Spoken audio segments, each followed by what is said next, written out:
This program comes to you by electrical transcription.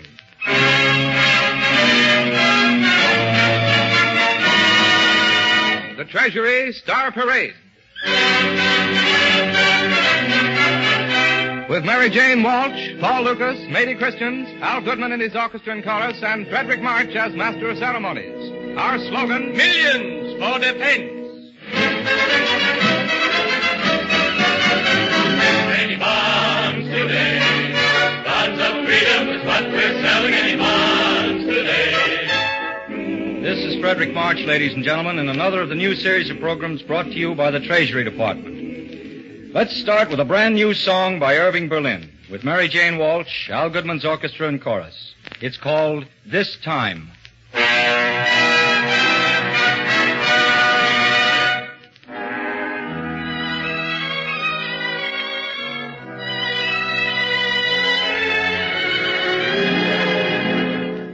'Twas not so long ago we sailed to meet the foe and thought our fighting days were done. We thought the fighting days were done. But now our fighting men are over there again to win the war that wasn't won. We're ready to go. This time we will all make certain that this time is the last time. This time we will not say curtain till we ring it down in their own hometown. For this time we are out to finish the job we started then. And we'll be there to clean it up for all time this time, so we won't have to do it again.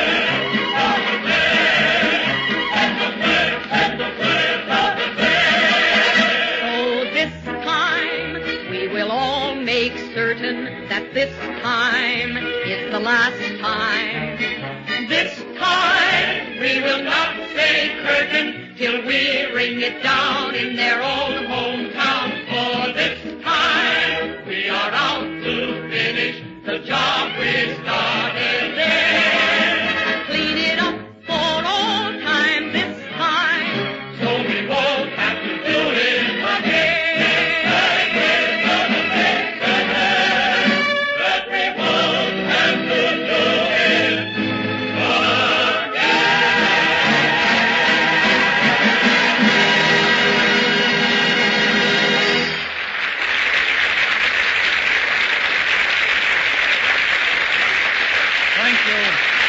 Thank you, Mary Jane Walsh.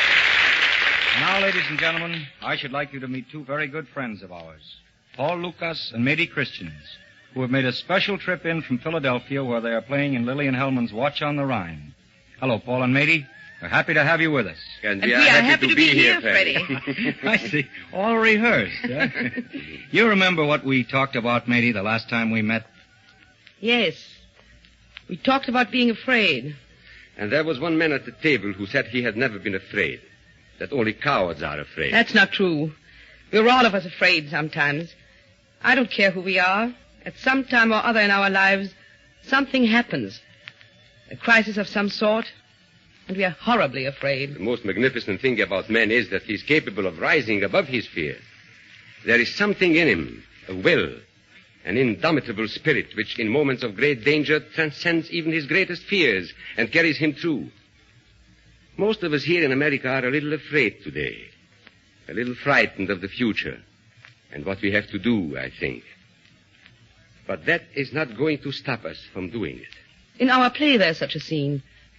Kurt Müller has been doing underground work against the Nazi terror in Germany. For 7 years, he and his American wife, Sarah, and their 3 children have been wanderers all over the face of Europe, wherever his work would take him. And wherever the danger of the Gestapo would drive him. And then at last, broken in spirit and body, hounded by the Gestapo, he escaped with his family to America, to the home of Sarah's mother in Washington. Now, at last, they were away from it all, the dangers, the horrors, safe in the peace, the security, the freedom of America. And for the first time in years, they were happy. And then one day, danger came again. From a Count Peck de Brankowitz, who suspected my identity. At the same time came the alarming news that Kurt's friends in Germany, who were working for free Europe from Nazi despotism, had been captured by the Gestapo. That if the work was to go on, Kurt must return immediately to Germany to help them escape. But between Kurt and his mission stood the sneering, implacable figure of Tech de Brancovis. Your hands are shaking, Herr Müller. My hands were broken in 1935. They are bad when I have fear. I understand that you are not a man of fears, Count de Brancovis. And that is so strange to me.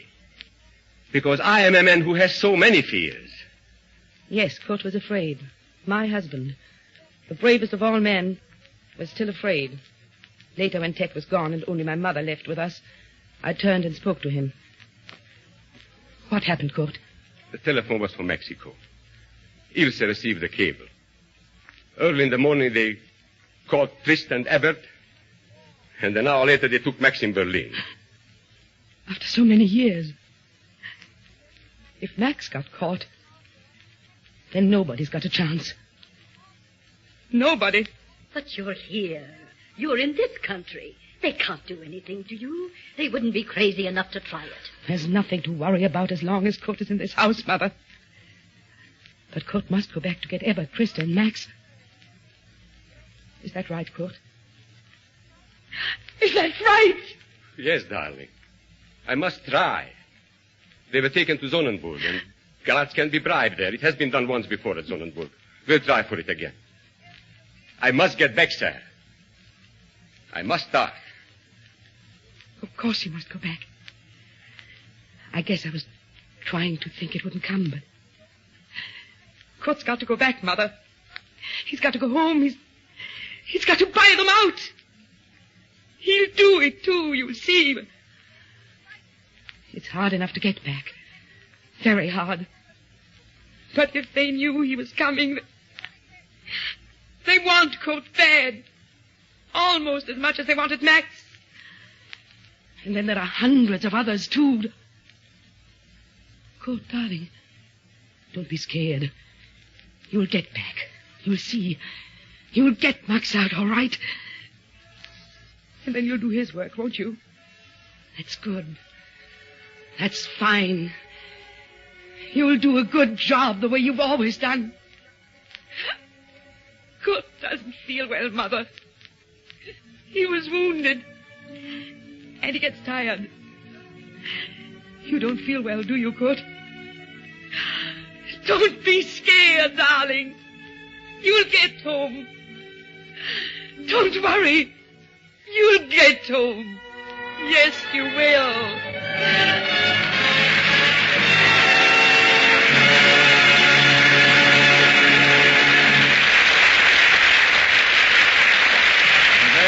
The portrayal of the fear of two people and the triumph of the unconquerable human spirit. If any of you has ever been afraid, and if you've ever felt that overpowering sense of fear and panic come over you, just remember this. Fear is the most basic instinct in mankind. But everything man has ever achieved or accomplished, he has done as a result of overcoming that fear. And there's one other thing.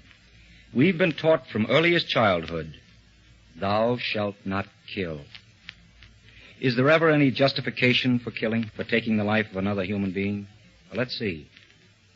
What do we men want out of life? What do we work for and strive for? We want a home, family, security for our loved ones, the right to plan and work and build and be free men.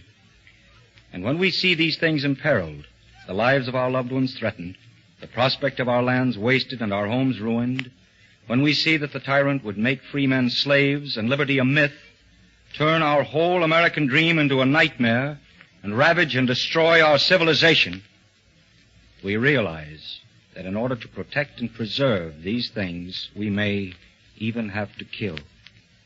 This same problem comes to Kurt Müller.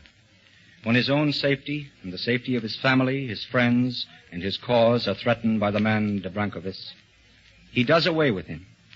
And now, before he leaves on his dangerous mission, he tries to explain to his wife's family, who do not yet know what has happened, what he has done and why. I do what must be done. How can I make you understand?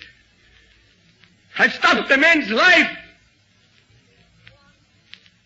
I sit here, and listen to him. You will not believe me, but I pray I will not have to touch him. And then I know I will have to. I know if I do not, it is only that I pamper myself and risk the lives of others. I know what I must do. All right. Shall I pretend our sorrow? Shall I pretend it's not me who acts thus? No. I do it. I have done it. And I will do it again. And I will always keep my hope that we may make a world in which all men can die in bed. I have a great hate for the violent. They are the sick of the world. Maybe I am sick now, too. You're not sick. Stop that. It's late. You must go soon. Maybe all that I have ever wanted is a land that would let me have you. Now I wish to talk to the children. Come here. Let us get straight together, the four of us. Do you remember when we read Les Miserables? You remember that we talked about it afterwards, and Bodo got candy on Mama's bed. Well, Jean Valjean stole bread. The world is out of shape, we said, when there are hungry men. And until it gets in shape, men will always steal and lie and kill. But for whatever reason it's done, and whoever does it, you understand it is all bad. I want you to remember that. Whoever does it, it's bad. But you will live to see the day when it will not have to be. All over the world, in every place, in every town, there are men who will make sure it will not have to be. In every town, every village, every mud hut in the world, there is always a man who will fight to make this a good world to live in. And now goodbye, Sarah. Men who wish to live have the best chance to live. I wish to live. I wish to live with you.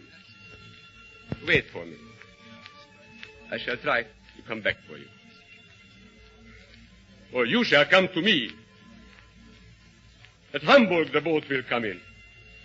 And it will be a fine and a safe land. And I'll be waiting on the dock for you. And there will be the four of you, and Fanny and David.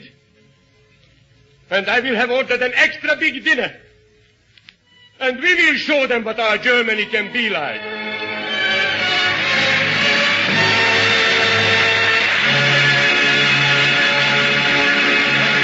Thank you, Paul Lucas and Mary Christian. You have brought to us in vivid language, with superb acting, a reminder of the most important truth we must face in our world today. We know we have a difficult job before us, the most difficult job ever faced by any people in the history of the world. But no matter what the cost, we know that we are right. We are going to do our job and do it well. We are going to make the world a good place to live in once again. If all the decent things in life, home, family, freedom, are worth having, they are worth fighting for. And we at home can fight in many different ways. Do your job. Do it the best way you know how, and save. Buy defense bonds and stamps. Save to save your country. Budget a part of your income every week and join the Treasury payroll savings plan wherever you work. Defense bonds and stamps are your way of investing in America. It's your country. Keep it yours. The United States Treasury Department thanks the distinguished artists who gave their talents to this performance. Frederick March, who acted as our master of ceremonies, Mary Jane Walsh, Paul Lucas, and Mady Christians. Orchestra and chorus were under the direction of Al Goodman. Writing by Hal Block, John Latouche, and Malcolm Meacham. Produced by William A. Bacher. This is Larry Elliott speaking.